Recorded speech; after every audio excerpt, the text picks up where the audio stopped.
Okay. Sterilization areas, sterilization procedures ഒക്കെ നമ്മൾ കഴിഞ്ഞ ക്ലാസ്സിൽ പറഞ്ഞു. അവിടെ വരുന്നതാണല്ലോ അല്ലേ? അടുത്തത് നമ്മുടെ ഇൻഡിക്കേറ്റേഴ്സ് ആണ് നമ്മൾ തുടങ്ങി വെച്ചത്. ഐ തിങ്ക് അല്ലെ? അവിടെ നിന്നാണ് തുടങ്ങണ്ടേ? ഇൻഡിക്കേറ്റേഴ്സ് വരെയൊക്കെ എല്ലാവരും വായിച്ചൊക്കെ നോക്കിയോ? Yes, indicators. എന്താണ് ഇൻഡിക്കേറ്റേഴ്സ്? സൂചകങ്ങൾ എന്നൊക്കെ നമ്മൾ മലയാളത്തിൽ പറയും.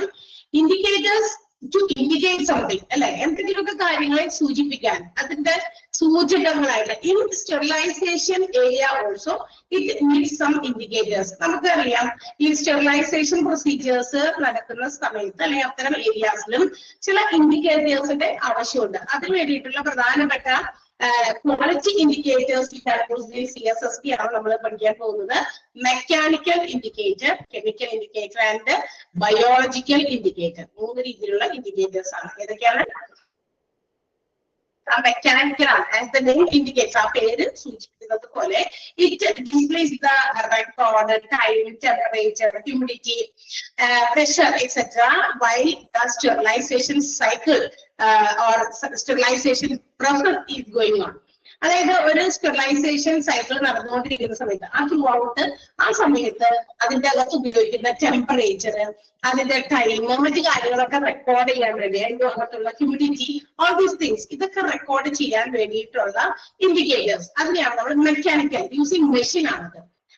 Type of device. അതൊരു ഡിവൈസ് ആണ് നമ്മളുടെ ഈ പറയുന്ന ടെമ്പറേച്ചർ, ആ സ്റ്റെറിലൈസേഷൻ പ്രൊസീജിയേഴ്സിൽ ഉപയോഗിക്കുന്ന പ്രഷർ എത്രയാണ്, അതിന്റെ ടെമ്പറേച്ചർ, ഹ്യൂമിഡിറ്റി, ഇതൊക്കെ നമുക്ക് അളക്കാൻ ഉപയോഗിക്കുന്ന ഒരു ഡിവൈസ് ആണ് മെക്കാനിക്കൽ ഇൻഡിക്കേറ്റേഴ്സ്.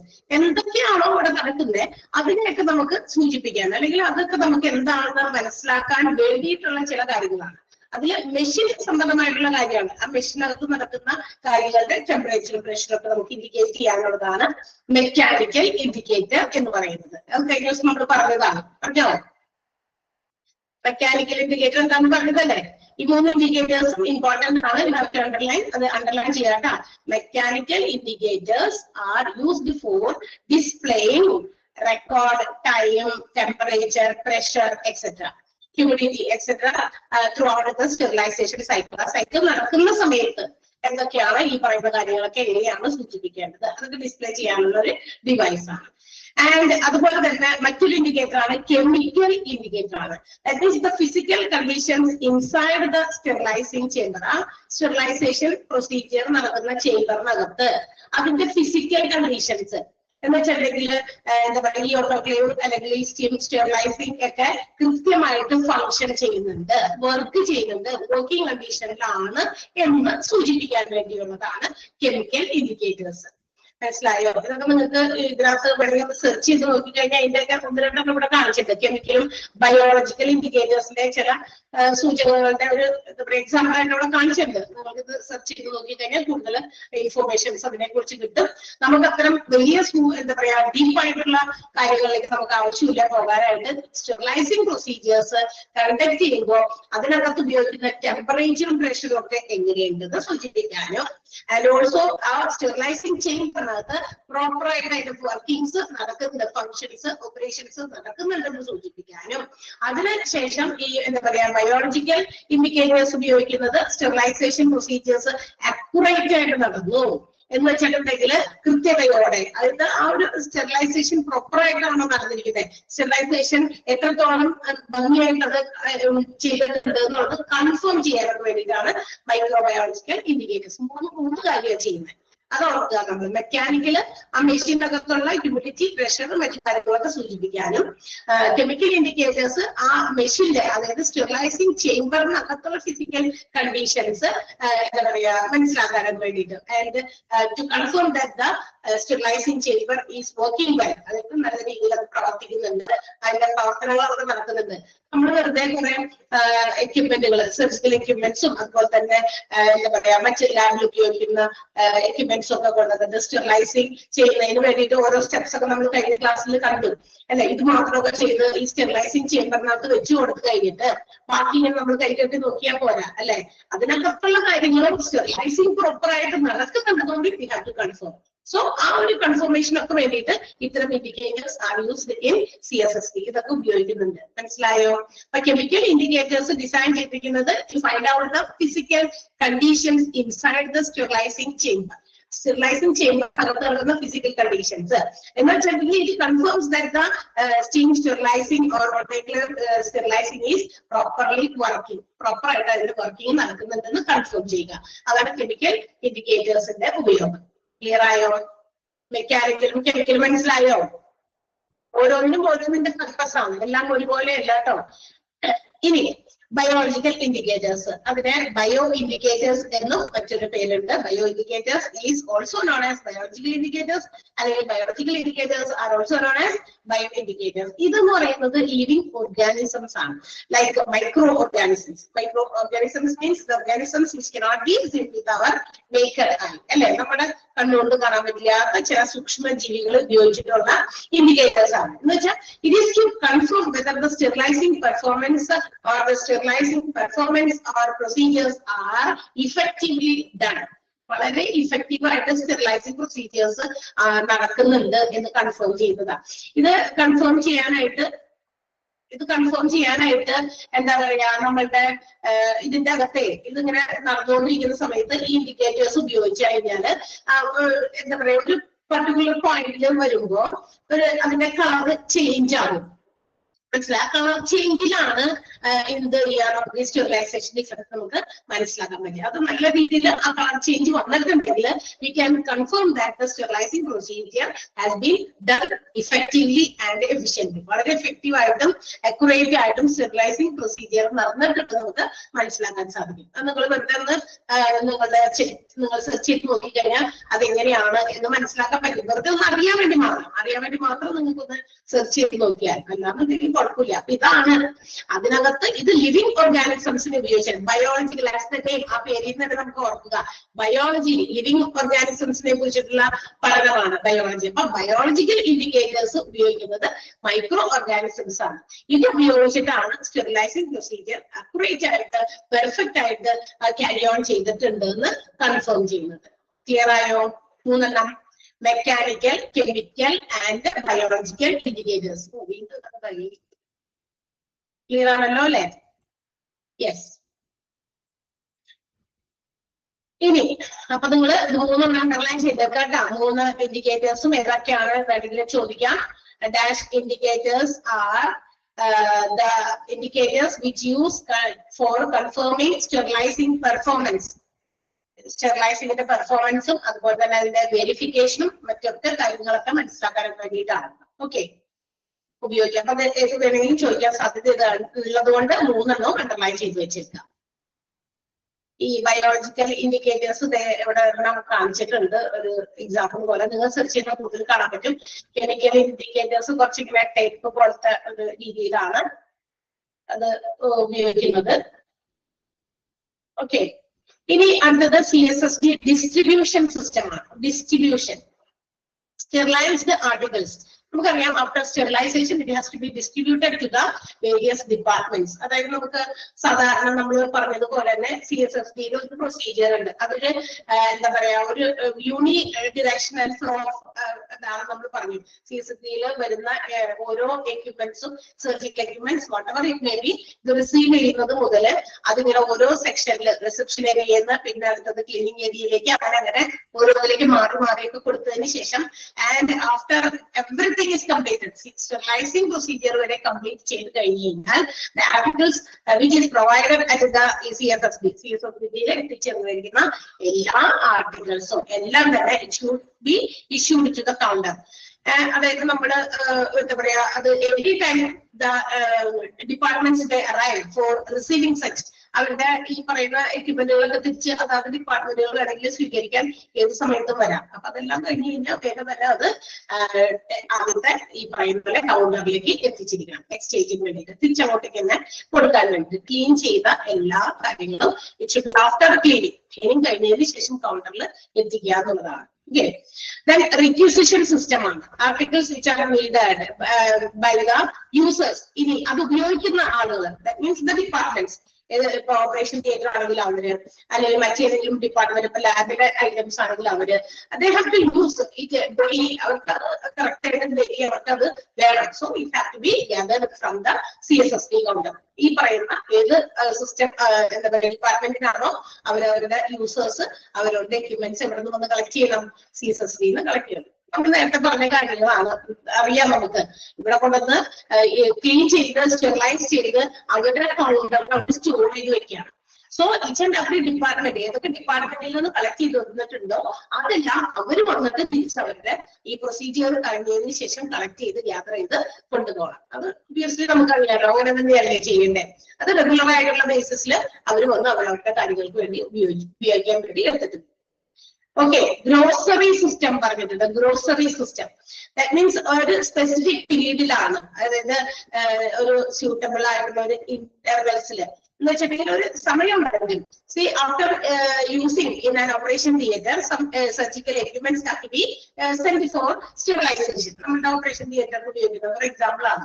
കുറച്ച് സാധനങ്ങൾ നമ്മൾ ഉപയോഗിച്ചു, ഇന്ന പേഷ്യൻസിന് വേണ്ടിയിട്ട് അത്ര എക്യുപ്മെന്റ്സ് ഉപയോഗിച്ചു. Then it is transferred to sterilization department. അതിനുശേഷം ആണ് CSSD സ്റ്റെറിലൈസേഷൻ വേണ്ടി കൊടുക്കുന്നത്. അപ്പൊ അതിന് ഈ സ്റ്റെറിലൈസ് ചെയ്ത് തിരിച്ചു വരാൻ ഇറ്റ് ടേക്സ് സം ടൈം അല്ലെ, തീർച്ചയായിട്ടും കുറച്ച് സമയം എടുക്കും. There will be some interval. അപ്പൊ ഒരു ഡ്യൂറേഷൻ ഉണ്ട് അവിടെ, താമസം ഉണ്ടായിരിക്കും. ചിലപ്പോ 2 ദിവസമോ 3 ദിവസമോ അങ്ങനെയൊക്കെ. അത് according to the department and also according to the hospital. ഹോസ്പിറ്റലിന്റെ ഇതൊരു തെറ്റുണ്ട്. കാരണം if they have more spares, കൂടുതൽ സ്പെയർസ് അവരുടെ കയ്യിൽ ഉപയോഗിക്കാനുണ്ടെങ്കിൽ പിന്നീട് കുറച്ച് സമയം കൂടുതൽ എടുത്തിട്ടാണെങ്കിലും അത് തിരിച്ചു കൊടുത്താൽ മതി അല്ലെ. അപ്പൊ അങ്ങനെയൊക്കെയാണ്. അപ്പൊ ഇറ്റ് ഷുഡ് ബി ഡെലിവർ. അപ്പൊ പറയുന്ന ഇന്റർവെല്ലിന് ഉള്ളിൽ നമുക്ക് ഡെലിവർ ചെയ്ത് കൊടുക്കണം എന്നുള്ളതാണ്. ഇതിന്റെ ബാക്കി വേറെ ഉണ്ടല്ലോ, ഐറ്റംസ് ഉണ്ടല്ലോ എന്നുള്ളതൊന്നും നമ്മൾ നോക്കേണ്ട ആവശ്യമില്ല. CSSD-ക്കാര് അവർക്ക് സ്റ്റെറിലൈസേഷൻ പ്രൊസീജിയേഴ്സ് കംപ്ലീറ്റ് ചെയ്ത് കഴിഞ്ഞാൽ it should be delivered regardless of the content which has been used or not. അതിനകത്ത് കാര്യങ്ങൾ ഉപയോഗിച്ചിട്ടുണ്ടോ ഇല്ലെന്നുള്ളതൊന്നും അവർ നോക്കേണ്ട ആവശ്യമില്ല. തീർച്ചയായിട്ടും എന്ത് ചെയ്യണം, അവരുടേതായ ആ സമയത്തിന്, ഇത്ര സമയത്തിനുള്ളിൽ ആ ഒരു ഇന്റർവൽ ടൈമിനകത്ത് it should be given to the departments, യൂസേഴ്സിന് തിരിച്ചു കൊടുക്കാം.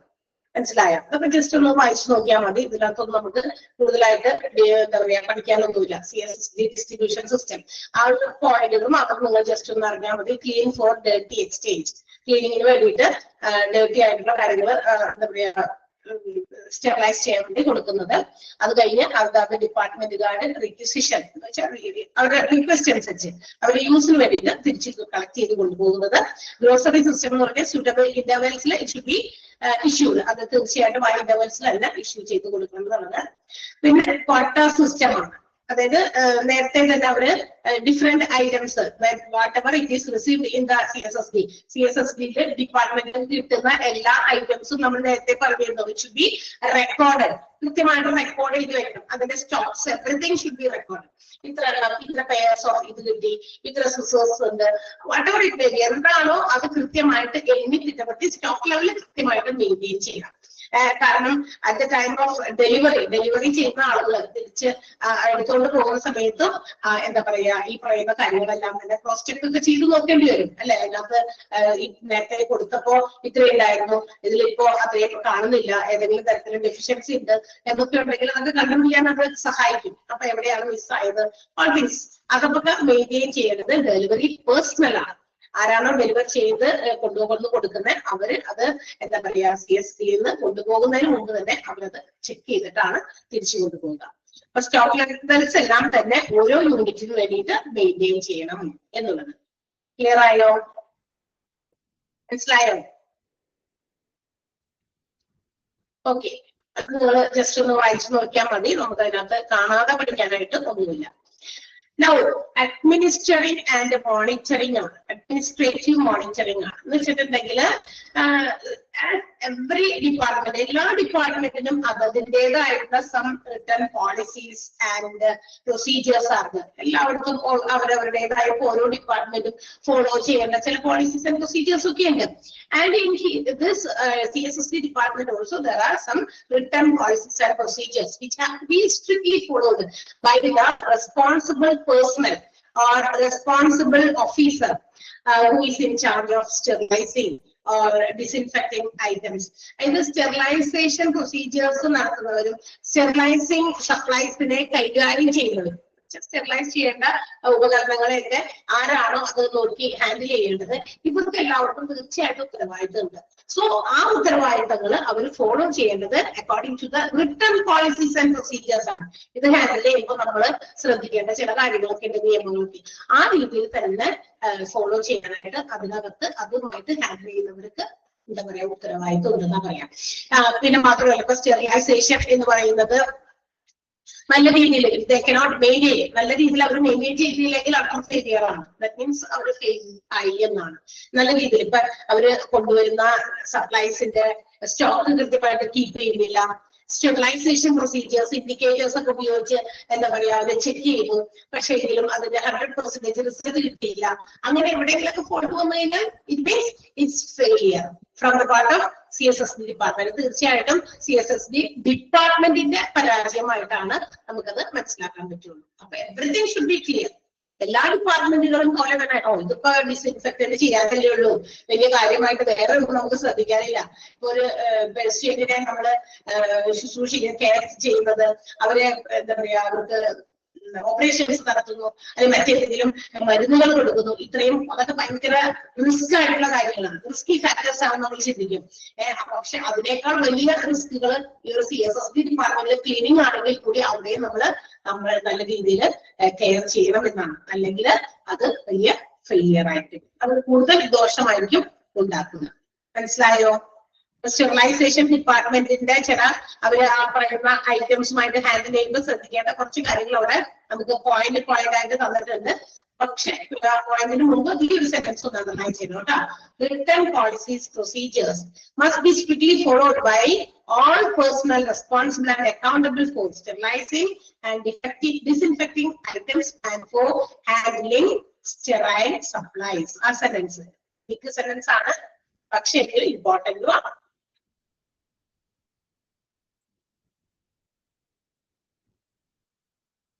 ചെയ്തോ?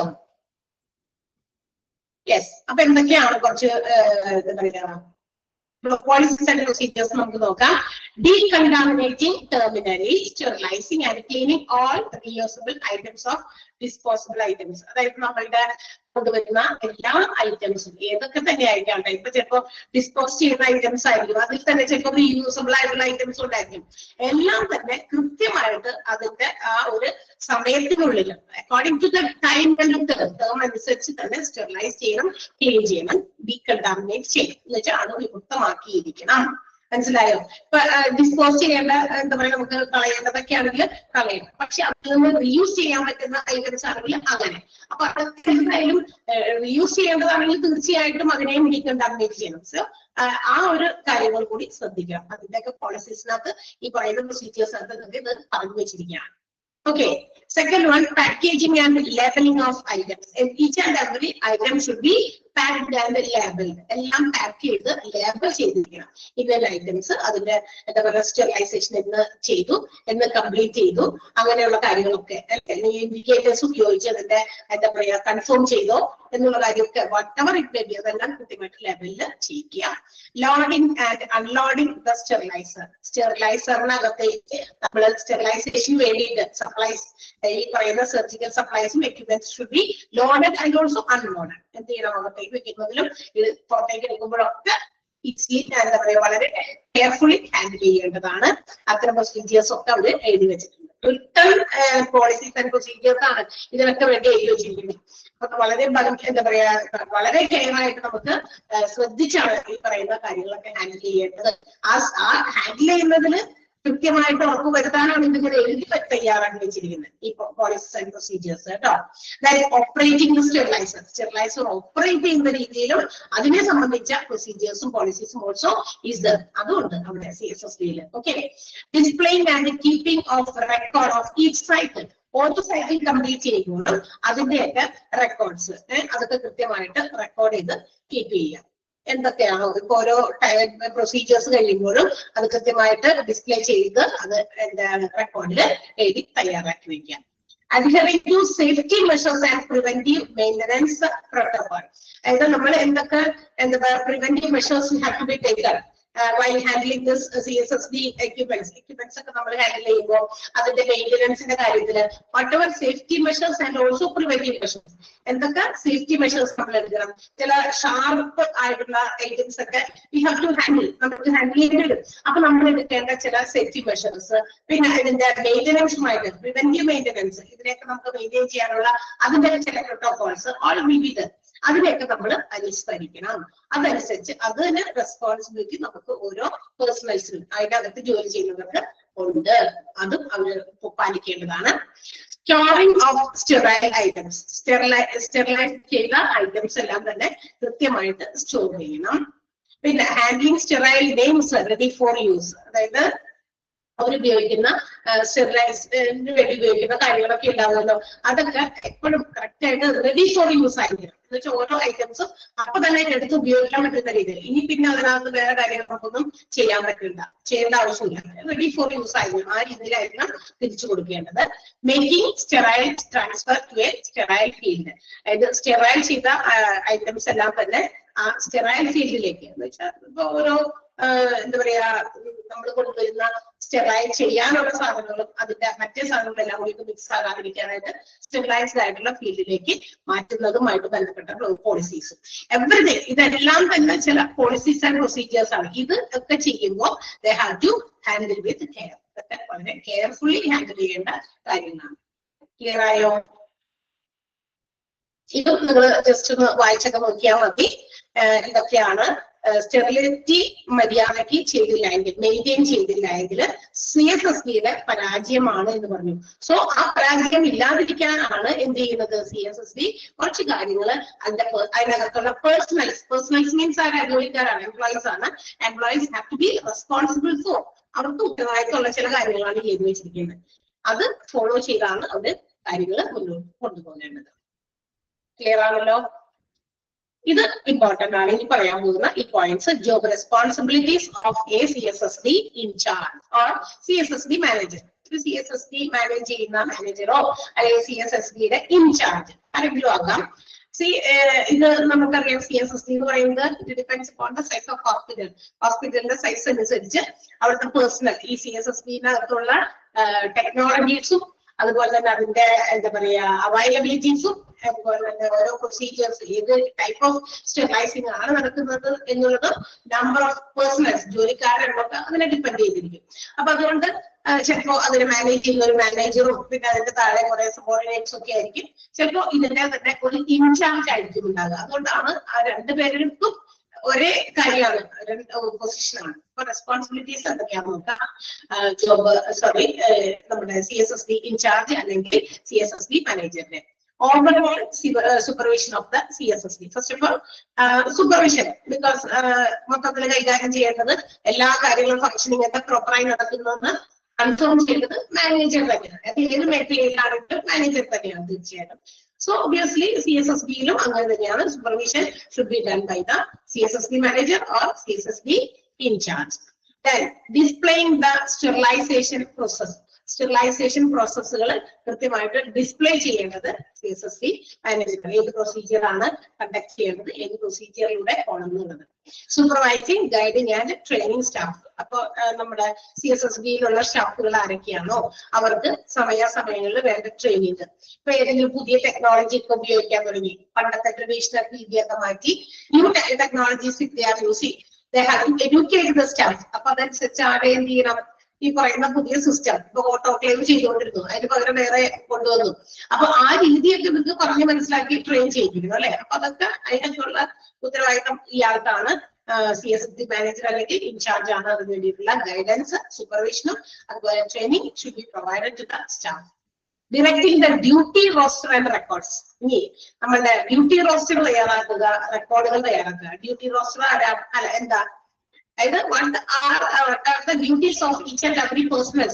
നമ്മുടെ CSSB ജോലിക്കാർക്ക് ഓരോരുത്തരുടെയും ആ സമയക്രമം അനുസരിച്ച് അവരവർക്ക് ചെയ്യേണ്ട ജോലികൾ എന്തൊക്കെയാണ് അത് നേരത്തെ കൂട്ടി ഒരാഴ്ചയ്ക്കൊക്കെ ഇങ്ങനെ മെയിൻറ്റെയിൻ ചെയ്തിട്ടുണ്ടായിരിക്കും. ഹോസ്പിറ്റൽസിൽ തീർച്ചയായിട്ടും അങ്ങനെയാണ്. ഒരു duty roster will be prepared.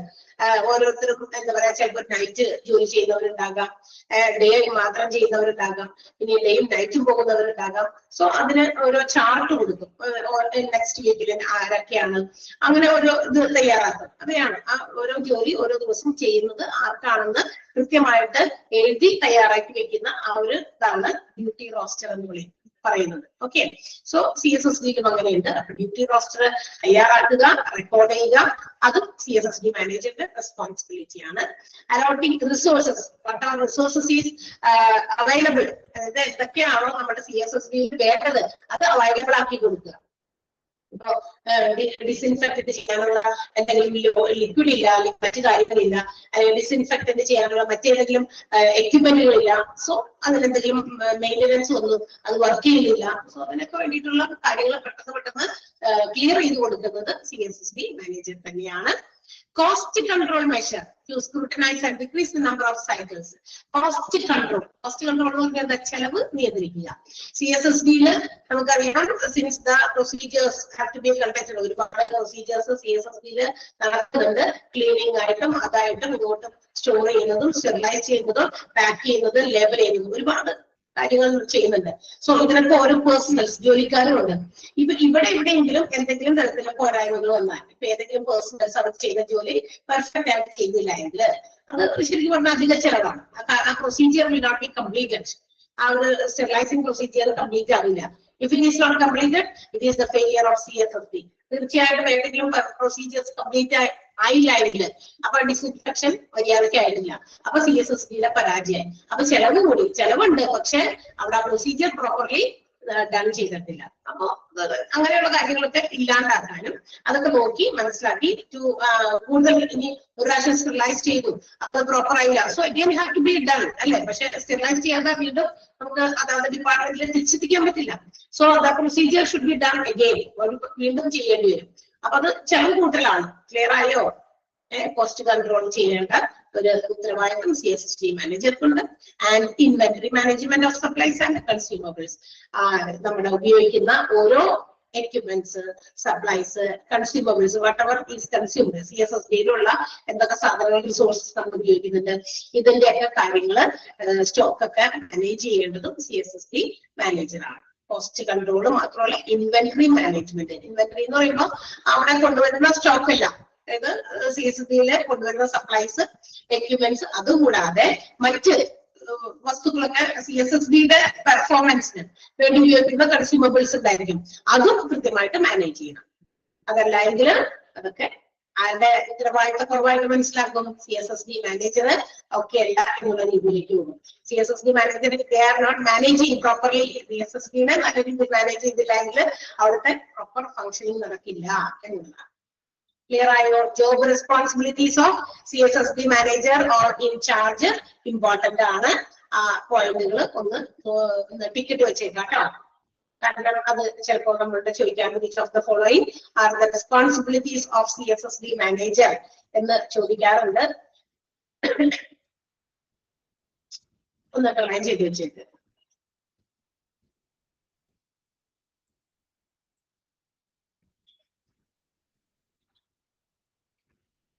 Okay, അപ്പൊ നമ്മള് ക്വാളിറ്റി ഇൻഡിക്കേറ്റേഴ്സ്, CSSD-യിൽ യൂസ് ചെയ്യുന്ന quality indicators, mechanical, chemical, biological ഇൻഡിക്കേറ്റേഴ്സും, പിന്നെ ഇപ്പൊ ലാസ്റ്റ് പറഞ്ഞ job responsibilities of CSSD manager, ഇതിനകത്താണ് കൂടുതൽ നമ്മൾ അണ്ടർലൈൻ ചെയ്തത്. അതാണ് പഠിക്കുമ്പോൾ കോൺസെൻട്രേറ്റ് ചെയ്ത് പഠിക്കേണ്ടത്. ബാക്കിയുള്ള ഭാഗമൊക്കെ ജസ്റ്റ് വായിച്ചു വെക്കുക.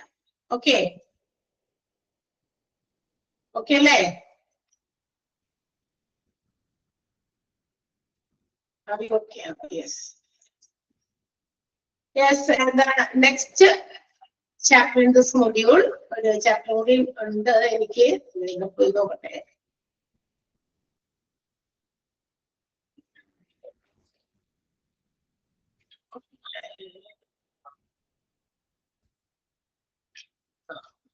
This one.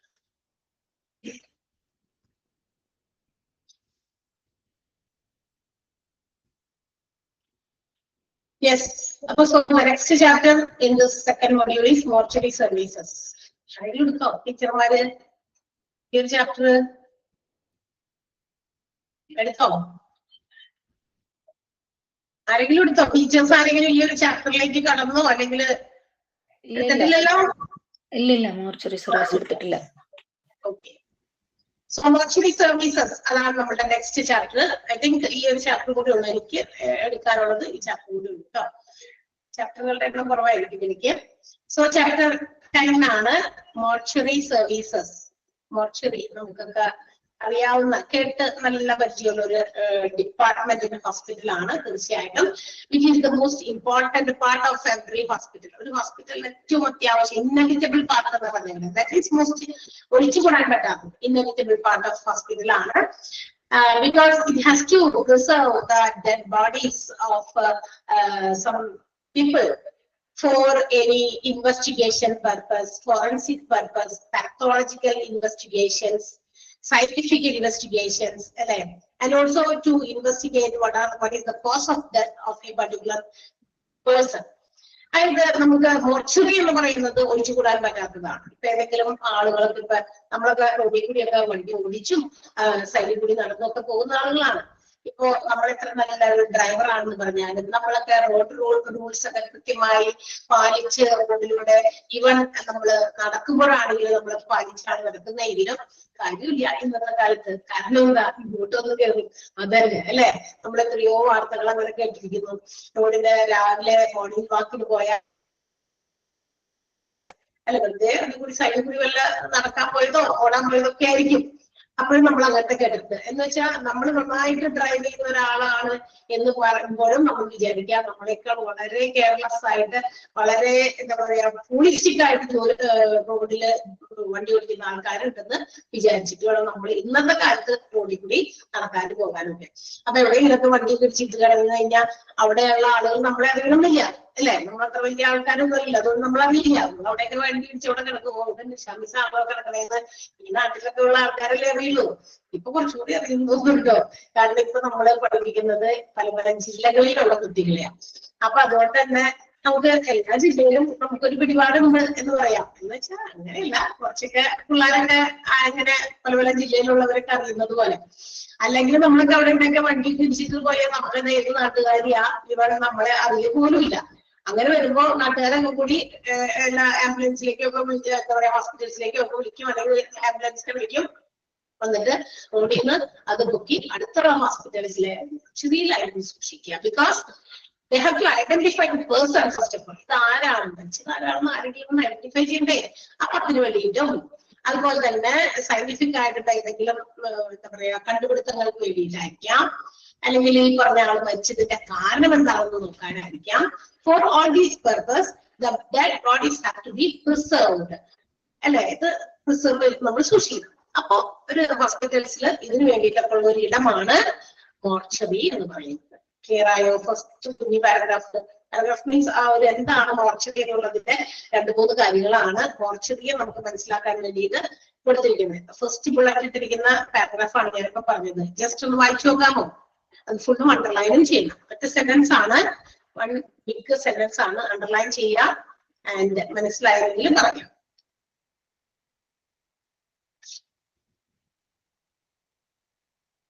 ജസ്റ്റ് ഒന്ന് വായിച്ചു നോക്കാം കേട്ടോ. ചെറിയ ചാപ്റ്റർ ആണ്, വലിയ ചാപ്റ്റർ ഒന്നുമല്ല, കുഞ്ഞു ചാപ്റ്റർ ആണെന്ന് തോന്നുന്നത്.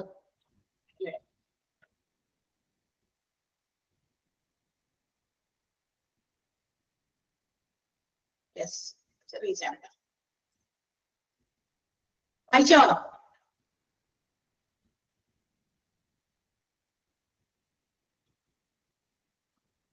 ഓക്കെ, ഇനി ഒന്നുകൂടി പറയണോ? The mortuary is very important part of every hospital because it handles the preservation of dead bodies for forensic clinicians, pathologist investigation, scientific investigation, and also to find out the cause of death. Mortuary എന്ന് പറയുന്നത് ഒരു ഹോസ്പിറ്റലിന്റെ ഒഴിച്ചുകൂടാനാവാത്ത ഒരു അവയവമാണ്. ഹോസ്പിറ്റൽസിലെ എല്ലാ ഹോസ്പിറ്റൽസിലും വേണ്ട ഒരു സംഗതിയാണ് ഈ മോർച്ചറി. കാരണം മോർച്ചറിയില് പല ഡെഡ് ബോഡീസും നമുക്ക് പ്രിസർവ് ചെയ്ത് വെക്കേണ്ടതുണ്ട്. എന്ത് കാര്യത്തിനാ പ്രിസർവ് ചെയ്ത് വെക്കണേ? തീർച്ചയായിട്ടും പല കാര്യങ്ങളും അതിന് ഞാൻ നേരത്തെ എക്സാമ്പിൾ പറഞ്ഞേ, എവിടെയെങ്കിലും റോഡില് ഇടിച്ചിട്ട് ആരാണെന്ന് അറിയപ്പെടാതെ നിൽക്കുന്ന ഏതെങ്കിലും ബോഡീസ് ഉണ്ടെങ്കിൽ അത് ഇതുപോലെ ഏതെങ്കിലും ഹോസ്പിറ്റൽസിന്റെ മോർച്ചറിയിൽ വെച്ചിട്ടാണ് പിന്നെ പരസ്യം കൊടുക്കുക, പേപ്പറിലോ അല്ലെങ്കിൽ മറ്റ് ഇതൊക്കെയാണെങ്കിൽ ഒത്തിരി സോഷ്യൽ മീഡിയ മാർഗങ്ങളൊക്കെ ഉണ്ട്. ഇന്ന ആൾ, ഇന്ന ഇത്രയും പ്രായം തോന്നിക്കുന്ന, ഇന്ന വേഷം ഇട്ടിരിക്കുന്ന, അല്ലെ ഒരു നിറമുള്ള അല്ലെങ്കിൽ വെളുത്തതായിട്ടുള്ള താടിയുള്ള ഫോട്ടോ ഒക്കെ ഉള്ളത് കൊണ്ടൊക്കെ കുഴപ്പമില്ല, ഫോട്ടോ ഒക്കെ വെച്ചിട്ട് ഇങ്ങനെ ഒരാള് മരിച്ചിട്ട് മോർച്ചറിയിലും ഡെഡ് ബോഡി ഇന്ന് ഹോസ്പിറ്റലിലുണ്ട് എന്നൊക്കെ പറയും. അപ്പൊ ഇതൊക്കെ പേപ്പറിലോ അല്ലെങ്കിൽ സോഷ്യൽ മീഡിയയിലോ ഒക്കെ സ്പ്രെഡ് ചെയ്ത് വരുമ്പോ കാണുന്ന ആൾക്കാര് അവരുടേതായ ആരെങ്കിലും ഒക്കെ ആണെങ്കിൽ ആ പറയുന്ന ആൾക്ക് പോയിട്ട് അത് ബോഡി അവരുടെ അവരുടെ ആരെങ്കിലും വേണ്ടപ്പെട്ടവരുടെയാണെന്ന് ഐഡന്റിഫൈ ചെയ്യാൻ പറ്റും, അങ്ങനെയുള്ള കാര്യങ്ങൾക്ക്. പിന്നെ പാത്തോളജിക്കൽ ഇൻവെസ്റ്റിഗേഷൻസ് പഠിക്കാനൊക്കെ കുട്ടികൾക്കൊക്കെ MBBS ഒക്കെ നമ്മുടെ ഡോക്ടേഴ്സ് ഒക്കെ ആകാൻ പഠിക്കുന്ന ആളുകൾക്ക് ഇത്തരം ബോഡീസ് ഒക്കെ ചില ആൾക്കാർ മെഡിക്കൽ കോളേജുകൾക്കൊക്കെ കൊടുക്കും. അപ്പൊ അങ്ങനെയൊക്കെ കൊടുക്കുന്നതിന് വേണ്ടിയിട്ടൊക്കെ പ്രിസർവ് ചെയ്തൊക്കെ വെച്ചിട്ടുണ്ടായിരിക്കും. പഠിക്കാനാണ് ചില കാര്യങ്ങൾ പഠിക്കാൻ, ചിലപ്പോൾ ഇൻവെസ്റ്റിഗേഷൻ പർപ്പസിനായിരിക്കാം. ഇതിന് വേണ്ടിയിട്ട് ഇത് എന്താണ്, what is the reason for his or her death, ആളുടെ മരണത്തിന്റെ കാരണം എന്താണെന്ന് ഐഡന്റിഫൈ ചെയ്യാൻ, മറ്റ് ശാസ്ത്രീയമായിട്ടുള്ള ഇൻവെസ്റ്റിഗേഷൻസ്. പിന്നെ ഫോറൻസിക് ഡിപ്പാർട്ട്മെന്റുകാർക്കും പല കാര്യങ്ങളും എന്താ പറയാ ഒരു ബോഡിയിൽ നോക്കി കണ്ടെത്തി പല കാര്യങ്ങൾക്കും പല കേസസിനൊക്കെ ഒരു എന്താ പറയാ എവിഡൻസ് ഒക്കെ ഉണ്ടാക്കിയെടുക്കാനായിട്ട് ആവശ്യമുണ്ട്. സോ ഇതിനൊക്കെ ഇങ്ങനെയുള്ള പർപ്പസുകൾക്കൊക്കെ വേണ്ടിയിട്ട് ബോഡീസ് എന്താ പറയാ സൂക്ഷിക്കുന്ന പ്രിസർവ് ചെയ്യുന്ന സ്ഥലം അതിനെയാണ് നമ്മൾ മോർച്ചറി എന്ന് വിളിക്കുക. മതിയില്ലേ? ഇത്ര പറഞ്ഞ പോരെ? ക്ലിയർ ആയോ? ചോദിച്ചാൽ ഓക്കെ.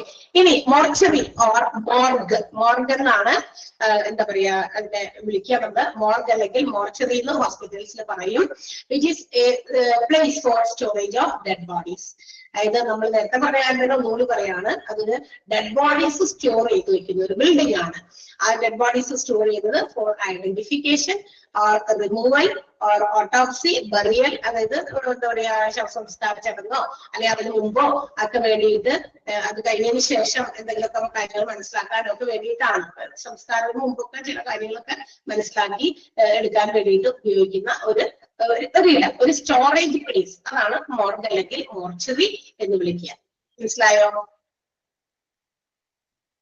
ശവസംസ്കാര ചടങ്ങ് നടത്തുന്നതിന് മുമ്പ് ഏതെങ്കിലും കാര്യങ്ങൾക്കൊക്കെ വേണ്ടിയിട്ട് എന്തെങ്കിലും പർപ്പസ്ഫുള്ളി എന്തെങ്കിലും ലക്ഷ്യത്തിന് വേണ്ടിയിട്ടാണ്. ചിലപ്പോ പഠനത്തിനായിരിക്കാം, അല്ലെങ്കിൽ സയന്റിഫിക് ഇൻവെസ്റ്റിഗേഷൻ ആയിരിക്കാം, ഫോറൻസിക് ഇൻവെസ്റ്റിഗേഷൻ ആയിരിക്കാം, അതല്ലെങ്കിൽ ഐഡന്റിഫിക്കേഷൻ ആയിരിക്കും, വട്ടവർ ഇറ്റ് മേ ബി. അതിനു മുമ്പ് സൂക്ഷിക്കുന്ന സ്റ്റോർ ചെയ്യുന്ന ഒരു ഇടമാണ് മോർഗ് അല്ലെങ്കിൽ മോർച്ചറി. ഈ മോർഗ് എന്ന് പറയുന്നത് ഇസ് എ ഫ്രഞ്ച് വേർഡ്, ഒരു ഫ്രഞ്ച് വേർഡ് ആയിട്ടുള്ള മോർഗ് എന്ന് പറയുന്നതിൽ നിന്ന് ഞാൻ ഈ മോർച്ചറി അല്ലെങ്കിൽ മോർഗ് എന്ന് പറയുന്ന ടേം ഉപയോഗിച്ചിട്ടുണ്ട് കേട്ടോ. ഫ്രഞ്ച് വേർഡ് ആണ്. It means to look solemnly, to define എന്നാണ് അതിന്റെ മീനിങ്.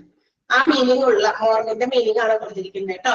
അതായത് എന്താ പറയാ വളരെ എന്താ പറയാ ശ്രദ്ധയോടെ കാത്തു സൂക്ഷിക്കേണ്ട സാധനം എന്ന് വെച്ചാൽ എന്താ കാരണം? ശ്രദ്ധയോടെ കാത്തു സൂക്ഷിച്ച് ചിലപ്പോഴെങ്കിലേ ചില ഡെഡ് ബോഡീസ് ഒക്കെ ഭയങ്കര ലീഗലി നിയമപരമായിട്ട് ഒരുപാട് പ്രശ്നങ്ങളൊക്കെ ഉള്ളതായിരിക്കും. അതൊക്കെ ചിലപ്പോ നമുക്ക് പോകാതെ മിസ്സായി പോകാതെയും മറ്റു കാര്യങ്ങൾക്കൊക്കെ വേണ്ടി നമുക്ക് നോക്കേണ്ടി വരും. അപ്പൊ വളരെ ശ്രദ്ധയോടെ കെയർ ചെയ്ത് നോക്കി സൂക്ഷിക്കേണ്ട സാധനം. അങ്ങനെ ഒരു മീനിങ് ഉള്ള ഫ്രഞ്ച് വേർഡായിട്ടുള്ള മോർഗിൽ നിന്നാണ് നമ്മുടെ മോർച്ചറി എന്ന് പറയുന്ന വേർഡ് ഉപയോഗിച്ചിട്ടുള്ളത്.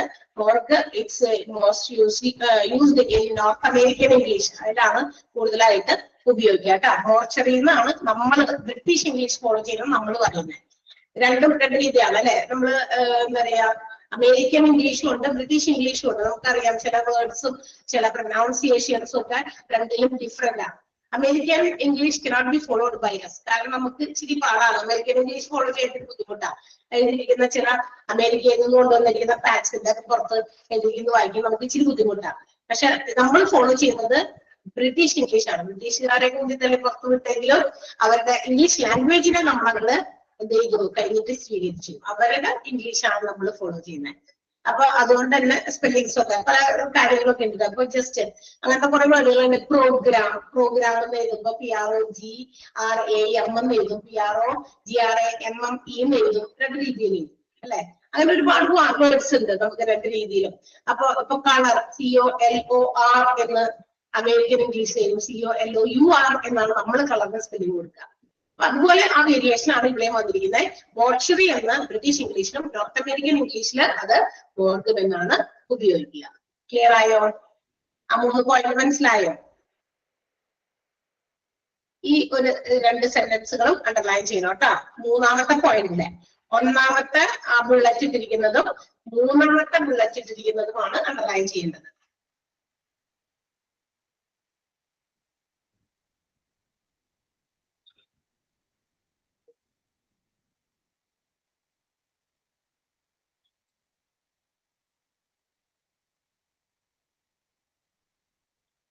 അണ്ടർലൈൻ ചെയ്തോ?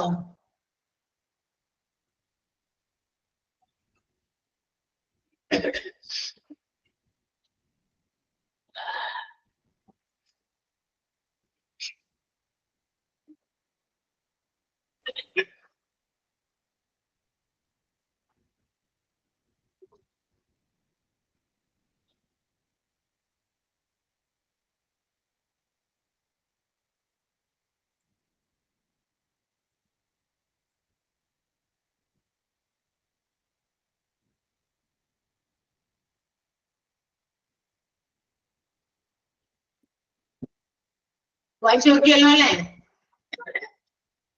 വായിച്ചു നോക്കിയില്ലേ? ഇനി what is the need for mortuary? ഒരു ഹോസ്പിറ്റലിൽ എന്തിനാണ് മോർച്ചറിയുടെ ആവശ്യം? എന്താണ് ഇവിടെ ആവശ്യകത എന്ന് പറയുന്നത്? ഹോസ്പിറ്റൽ അഡ്മിനിസ്ട്രേഷനിൽ they have to include mortuary. ഒരു ഹോസ്പിറ്റലിനെ അഡ്മിനിസ്റ്റർ ചെയ്യുമ്പോൾ അല്ലെങ്കിൽ ഒരു ഹോസ്പിറ്റലിന്റെ മൊത്തമായിട്ടുള്ള മാനേജ്മെന്റിൽ suitable provision should be made for a place where the dead bodies have to be kept. Dead bodies keep ചെയ്യാൻ വേണ്ട ഒരു സൂട്ടബിൾ ആയിട്ടുള്ള ഒരു സ്ഥലം നമുക്ക് എന്തായാലും ആവശ്യമുണ്ട് കേട്ടോ. അപ്പൊ ഒരു ഹോസ്പിറ്റലിന്റെ അതിന് വേണ്ടിയിട്ടുള്ള എന്താ പറയാ ഹോസ്പിറ്റൽ അഡ്മിനിസ്ട്രേഷൻ ഒക്കെ ചെയ്യുമ്പോൾ വെച്ചാൽ മൊത്തത്തിൽ കാര്യങ്ങളൊക്കെ നമ്മൾ ഹോസ്പിറ്റലിനെ കുറിച്ചിട്ടൊക്കെ ഡിസൈൻ ചെയ്യുമ്പോൾ ഹോസ്പിറ്റലിന്റെ കാര്യങ്ങൾ മാനേജ് ചെയ്യുമ്പോൾ there should be a dubious place.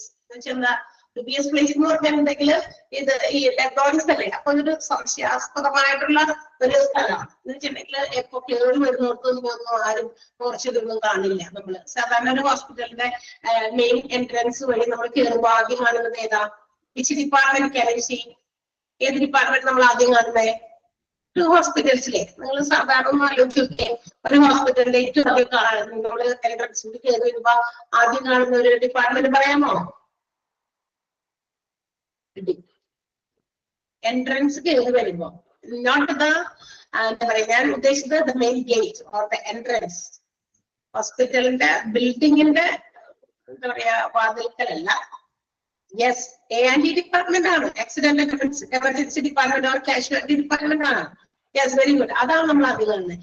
ഇങ്ങനെയുള്ള മോർച്ചറീസ് ഒക്കെ ഡ്യൂബിയസ് പ്ലേസിലായിരിക്കണം എന്ന് വെച്ചാൽ സംശയാസ്പദമായിട്ട് ആരും കൂടെ പെട്ടെന്നൊക്കെ ഓടി ചെല്ലാൻ പറ്റാത്ത ഒരു നിഗൂഢമായ ഒരു സ്ഥലത്തൊക്കെ തീർച്ചയായിട്ടും ഹോസ്പിറ്റലിന്റെ എന്താ പറയാ മോർച്ചറി ഉണ്ടായിരിക്കണം. അത് ആ രീതിയിലായിരിക്കണം ഹോസ്പിറ്റൽ അഡ്മിനിസ്ട്രേഷൻ ആ രീതിയിലായിരിക്കണം അത് പ്രൊവിഷൻ ചെയ്യേണ്ടത് അതിന് വേണ്ടിയിട്ടുള്ള സ്ഥലങ്ങൾ. മനസ്സിലായോ? ഇനി എന്താ പറയാ പല കേസസ് ഓഫ് ഡെത്തുകളൊക്കെ ഉണ്ടായിരിക്കും, പല രീതിയിലുള്ള മരണങ്ങളൊക്കെ ഉണ്ടായിരിക്കും. അപ്പൊ അതിനൊക്കെ എന്താ പറയാ ഫൈനൽ ഡിസിഷൻ പെൻഡിങ് ആയിട്ട് നിൽക്കുന്ന ഡെഡ് ബോഡീസ് ഒക്കെ ഉണ്ടായിരിക്കും. So these have to be kept in such dubious place. അപ്പൊ അങ്ങനെയുള്ള ഡ്യൂബിയസ് പ്ലേസസിൽ നമുക്ക് ഇത്തരം സംശയാസ്പദ ക്വസ്റ്റ്യൻ മാർക്കാണ്. ഇതെങ്ങനെയാണ്, എങ്ങനെ ലഭിച്ചു, എന്താണ് കാരണം, അങ്ങനെ പല കാര്യങ്ങൾക്ക് നമുക്ക് ഇത് ഡിറൈവ് ചെയ്തെടുക്കാനുണ്ടായിരിക്കാം. അപ്പൊ അത്തരം സാഹചര്യങ്ങളിൽ വെക്കേണ്ട ഒരു സ്ഥലം തീർച്ചയായിട്ടും അതിനൊരു പ്രൊവിഷൻ എന്തായാലും ഉണ്ട്. കാരണം അതിന് ക്വസ്റ്റ്യൻസ് ആണ്. അത് ക്ലിയർ ആകാതെ നമുക്ക് ഈ പറയുന്ന ഡെഡ് ബോഡീസ് മാറ്റാൻ പറ്റില്ല, ഡിസ്പോസ് ചെയ്യാൻ പറ്റില്ല. ഓക്കെ, ആൻഡ് ഇത് ഹെൽപ്ഫുൾ ആണ്. ആർക്കാണ് ഇത് ഹെൽപ്ഫുൾ? ഈ മോർച്ചറിയിൽ സൂക്ഷിക്കുന്ന dead bodies are more beneficial to. ആർക്കാണ് ഇത് കൂടുതൽ ബെനഫിഷ്യൽ ആകുന്നത്? നേട്ടമുണ്ടാക്കി കൊടുക്കുന്നത് പോലീസിന്, മെഡിക്കൽ സ്റ്റുഡൻസിന്, പിന്നെ ഹോസ്പിറ്റൽസിന്റെ സ്റ്റാഫ്സിന്, relatives of the dead person. മരിച്ചുപോയാളുടെ റിലേറ്റീവ്സ് ഐഡന്റിഫൈ ചെയ്യാനേ ഞാൻ പറഞ്ഞില്ലേ നേരത്തെ ഉദാഹരണം. ഉള്ളിലൊക്കെ നമ്മൾ എവിടെയെങ്കിലും ഏതെങ്കിലും സ്ഥലത്ത് നമ്മുടെ ചുറ്റുവട്ടത്തൊക്കെ ആണെങ്കിൽ നമ്മളെ ചിലപ്പോൾ ആൾക്കാർ അറിയുള്ളൂ.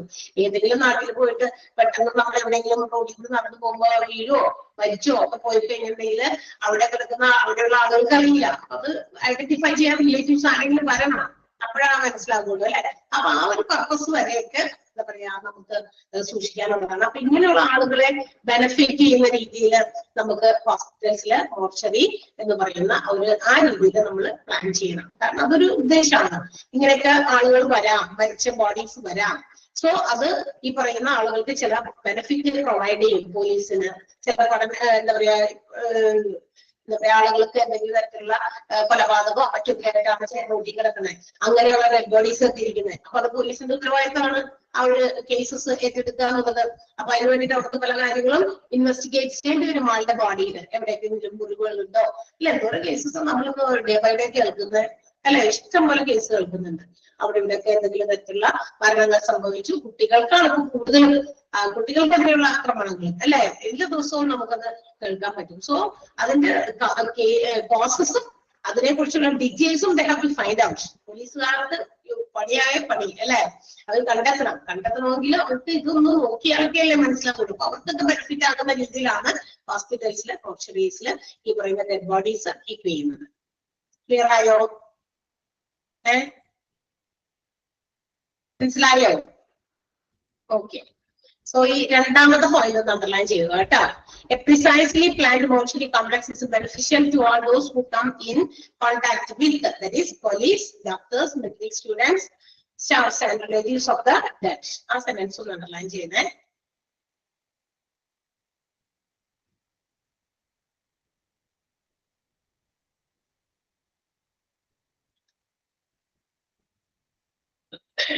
ഓക്കെ, നമ്മൾ ഇത്ര വരെ എടുക്കുന്നുള്ളൂ.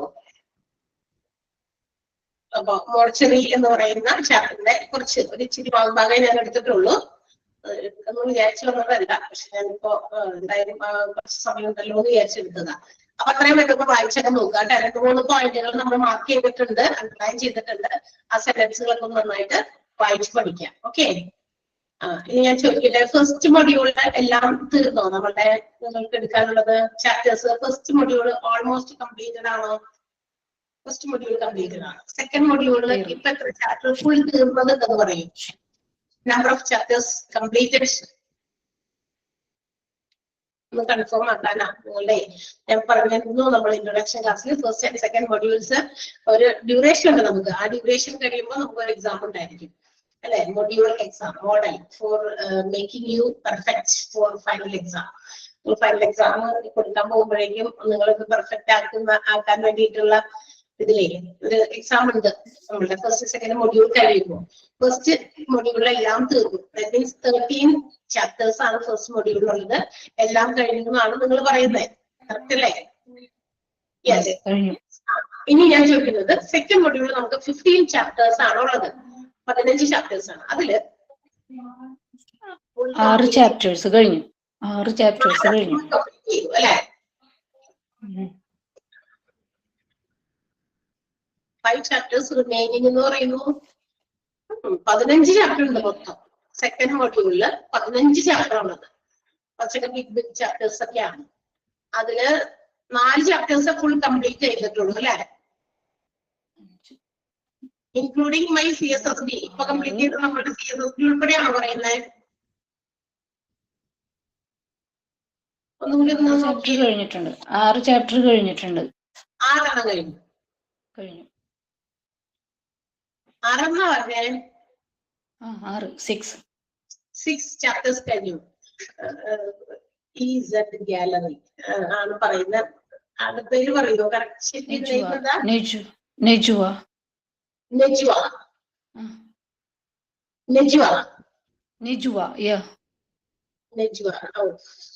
Beautiful name. ഞാൻ ആദ്യമായിട്ട് ഞാൻ കേട്ടിട്ടില്ല. ആദ്യമായിട്ടാണ് പേര് നെജുവ. അപ്പൊ നെജുവ 6 ചാപ്റ്റേഴ്സ് കംപ്ലീറ്റ് ചെയ്തു എന്നാ പറയുന്നത്. കംപ്ലീറ്റ് ചെയ്തിട്ടുണ്ട്. അപ്പൊ ദാറ്റ് മീൻസ് 9 is remaining. 9 ബാക്കിയുണ്ട് കേട്ടോ. 9 ബാക്കിയുണ്ടായിരുന്നു. അതിനകത്ത് ഇപ്പൊ ഓരോ ടീച്ചേഴ്സിന്റെ കയ്യിൽ അവർ എടുത്തോണ്ടിരിക്കുന്ന ഓരോ ചാപ്റ്റേഴ്സ് ഉണ്ടായിരിക്കും അല്ലെ? 4 ടീച്ചേഴ്സ് ഉണ്ട്. അപ്പൊ 4 പേര് എടുത്തോണ്ടിരിക്കുന്നുണ്ട്. ആൻഡ് അഗെയിൻ ടച്ച് ചെയ്യാത്ത, ഒട്ടും തന്നെ ടച്ച് ചെയ്യാത്ത 5 ചാപ്റ്ററൊക്കെ ബാക്കിയാണ് അല്ലേ? അങ്ങനെയല്ലേ? അതെ അതെ. അതൊന്ന് കൺഫേം ചെയ്തതാണ്. കാരണം ചാപ്റ്റേഴ്സ് മിസ്സാവാൻ പാടില്ല. നിങ്ങൾ ഇത് കഴിഞ്ഞ് കഴിയുമ്പോ ലാസ്റ്റ് സാറൊക്കെ നമുക്ക് ആ ഒരു ടൈമിംഗ് ഉണ്ട്, നമുക്ക് ഡ്യൂറേഷൻ ഉണ്ട്. അത് 3 months കഴിയുമ്പോഴാണ് നമുക്ക് അതിന്റെ ഇടയിൽ നമുക്ക് 2-3 ദിവസത്തെ നിങ്ങൾക്ക് സ്റ്റഡി ലീവ് ഒക്കെ പോയി കഴിഞ്ഞു കഴിഞ്ഞാലേ നമ്മുടെ ലാസ്റ്റ് നിങ്ങളുടെ ആ ഒരു ടൈം ഫുൾ കംപ്ലീറ്റ് ചെയ്യുന്ന സമയം കേട്ടോ, HA ഡിപ്ലോമ മാത്രം. അപ്പൊ ആ ടൈമിംഗിൽ വേരിയേഷൻ വരാതിരിക്കാനാണ് ഞാൻ ഒന്ന് കൺഫേം ചെയ്തത്. അപ്പോ അതനുസരിച്ച് ഏതെങ്കിലും ചാപ്റ്റർ മിസ്സായിട്ടുണ്ടെങ്കിൽ നമുക്ക് ടീച്ചേഴ്സിനെ അറിയിക്കാൻ വേണ്ടിയിട്ടാണ്. അപ്പൊ അടുത്ത ദിവസം നിങ്ങൾ എടുക്കാത്ത ചാപ്റ്റേഴ്സ്, ഒട്ടും എടുക്കാത്ത ചാപ്റ്റേഴ്സ് ഒക്കെ ഉണ്ടെങ്കിൽ ഒന്ന് നോട്ട് ചെയ്ത് വെച്ചോ. ഞാൻ വരുമ്പോ ചോദിച്ചോളാം കേട്ടോ, ഞാൻ തന്നെ ചോദിക്കുള്ളൂ ഇതൊക്കെ. ഓക്കെ, ജസ്റ്റ് ഒന്ന് നോട്ട് ചെയ്ത് വെച്ചേക്കാം. സോ സി യു, അടുത്ത ദിവസം കാണാം. Okay. Bye. Thank you, ma'am. Thank you. Thank you, ma'am. Thank you.